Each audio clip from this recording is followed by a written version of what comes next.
Assalamualaikum warahmatullahi wabarakatuh dan salam sejahtera. Bertemu kita sekali lagi di channel Sensei 1979.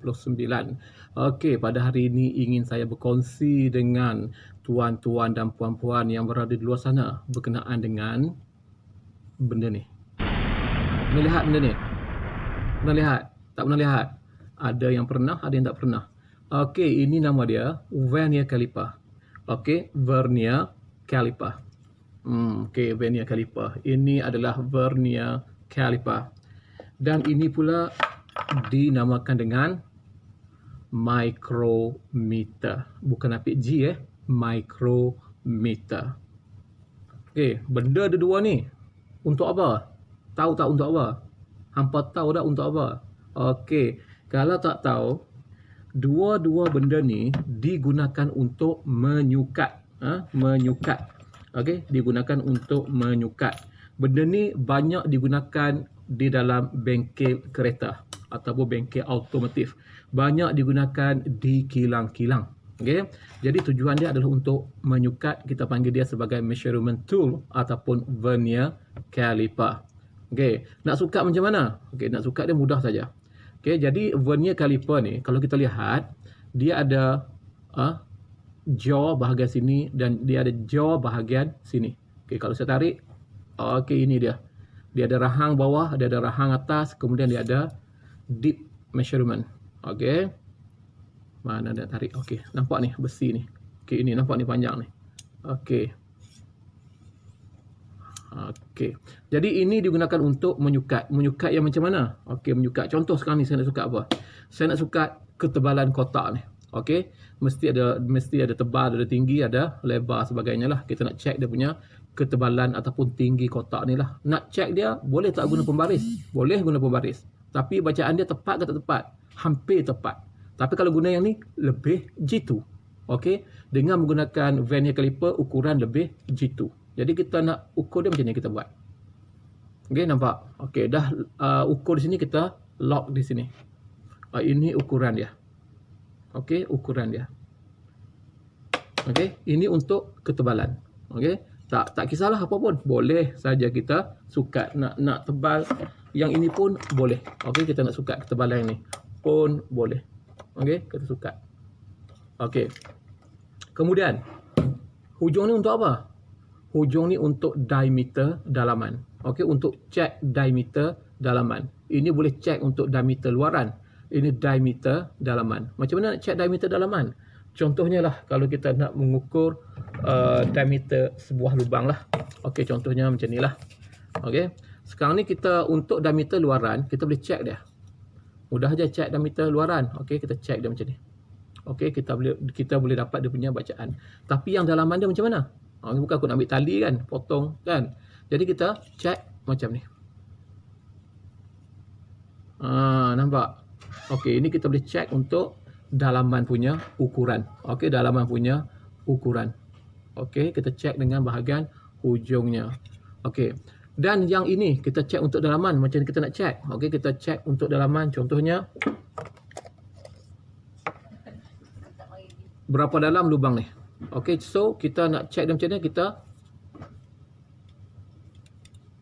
panjangkan. Nampak? Yang ni boleh panjang. Kemudian kita masukkan. Kemudian kita rapatkan dia. Nampak? Okey, dah boleh dia sukat dia punya dalaman. Okey, faham Okey, jadi vernier caliper ni kita boleh sukat diameter luaran, ukuran dalaman, dia punya diameter dalaman dan kedalaman lubang. Okey, jadi 3 benda dia boleh check. Okey, nak guna vernier caliper ni ada pantang larang dia. Okey, pantang larang pertama, jangan jatuhkan. Sebab bila jatuhkan, dia punya bacaan dia boleh lari, kejituan dia boleh lari. Yang kedua, jangan ketuk. Jangan ketuk. Okay. Yang ketiga, jangan mengukir dengan menggunakan vernier caliper. Vernier caliper ni khas untuk mengukur sahaja, selain daripada itu tak dibenarkan sama sekali. Okey, jadi saya nak bawa tuan-tuan dan puan-puan, nak tunjukkan macam mana kita nak mengukur, nak baca dia punya sengat-sengatan ni. Okey, let's go, jom. pada vernier caliper, dia ada skala bacaan dalam sentimeter, ada dalam inci, digalakkan dalam sentimeter. Jangan baca dalam inci, sebab dalam inci nanti pening kepala.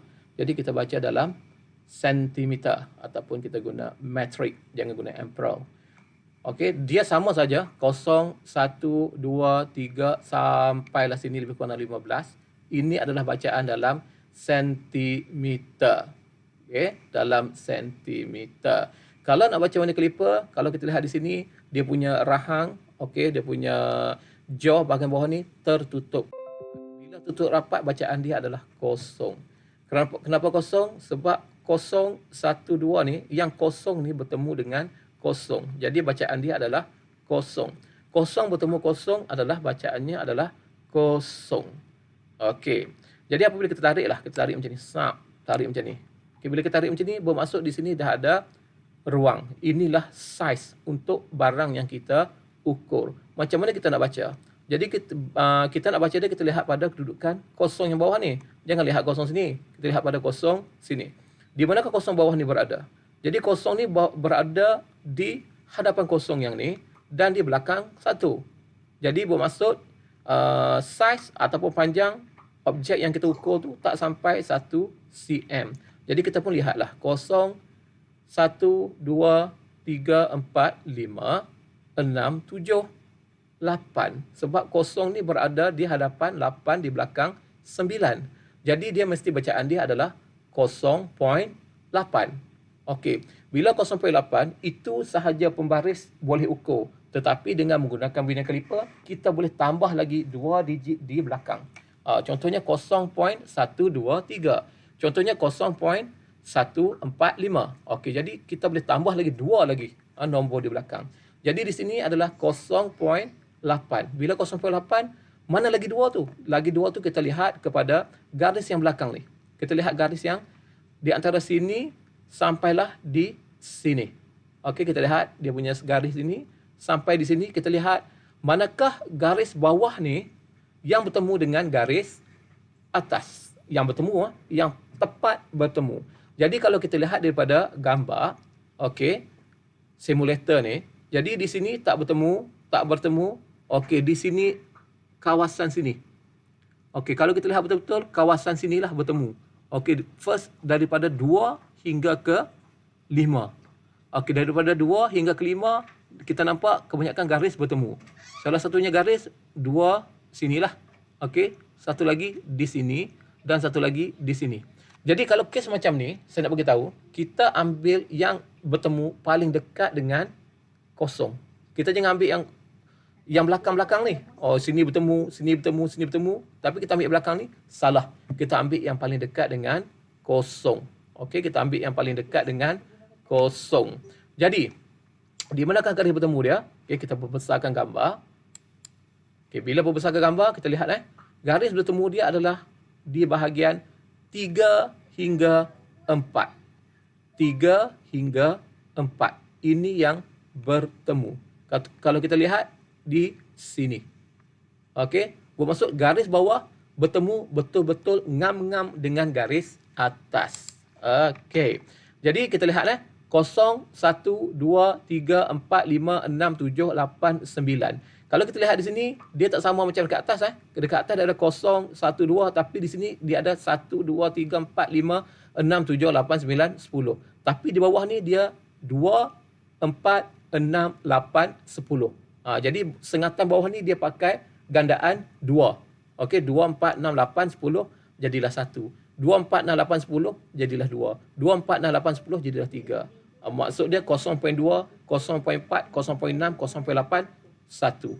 1.2, 1.4, 1.6, 1.8, 2. Okey, yang bawah ni gandaan 2. Jadi kita perbesarkan gambar. Jadi bacaan di sini yang saya lihat, first kita rekod adalah 8 sebab 5, 6, 7, 8. Jadi 8, okey, 0.8 ataupun kita boleh ambil terus 8 sebab kita boleh tukar jadi milimeter ataupun kita jadikan 0.8 itu sentimeter lah. Jadi saya ambil 8, okey, 3, 6. Okey, jadi bacaan dia adalah 0836. 0836. Dan kita boleh lihat dia punya jawapan. Okey, 8.36. Okey, mm ataupun 0.836 sentimeter. Itu kaedah yang kita gunakan untuk mengambil sukatan dan membaca vernier caliper. Tak ikut cara sekolah tapi ikut cara tempat industri. Okey, direct. Kalau ikut cara sekolah, dia ada bacaan di A, bacaan di B, bacaan di C, kena darab dengan 1, kena darab 0.1, kena darab 0.01, kan? Jadi menyusahkan. Jadi saya ajar ni cara yang paling simple, cara yang paling mudah, direct. Okey, jadi kita tutup dulu dia punya mata. Kita cuba satu lagi bacaan lah. Okey. Okey, kita buat satu lagi bacaan secara rawak lah. Okey, saya tarik je lah. Zas. Okey dah. Okey. Kalau kes macam ni kita nak ambil bacaan ni bacaan yang kedua saya tunjuk. Jadi kita mula macam tadi juga. Kita lihat di manakah kosong yang bawah ni berada. Jadi kosong bawah ni berada di hadapan 5 belakang 6. Jadi mesti bacaan dia adalah 5 point. Okey, 5 point. Jadi 5 point berapa? 5 point 1, 2, 3, 4. Sebab kosong ni bukan jatuh betul-betul di atas 4 Dia jatuh hadapan sedikit daripada 4, belakang daripada 05 ni. Okey, jadi 5.4. Dah 5.4. Jadi kita nak lihat dia punya yang bertemu. Okey, garis bawah dengan garis atas bertemu. Kalau kita lihat di sini secara kasar antara 1 hingga 3. Okey, antara 1 hingga 3 ada yang bertemu. Jadi kita perbesarkan gambarnya. Okey, jadi yang bertemu antara 1 hingga 3 saya cakap tadi. Jadi yang bertemunya adalah dalam 1. Ni 2, 4, 6. 2, 4, 6. Okey, kita kecilkan gambar. Jadi bacaan dia adalah 5.416. 5.416. Okey, 5.416. Okey, kita lihat jawapannya. Okey, 5416. Betul Okey, itu kaedahnya. Jadi mudah kan? Tak susah macam mana pun. Sangat mudah. Okey, sekian. Terima kasih. Bertemu di lain hari untuk micrometer. Okey, Assalamualaikum.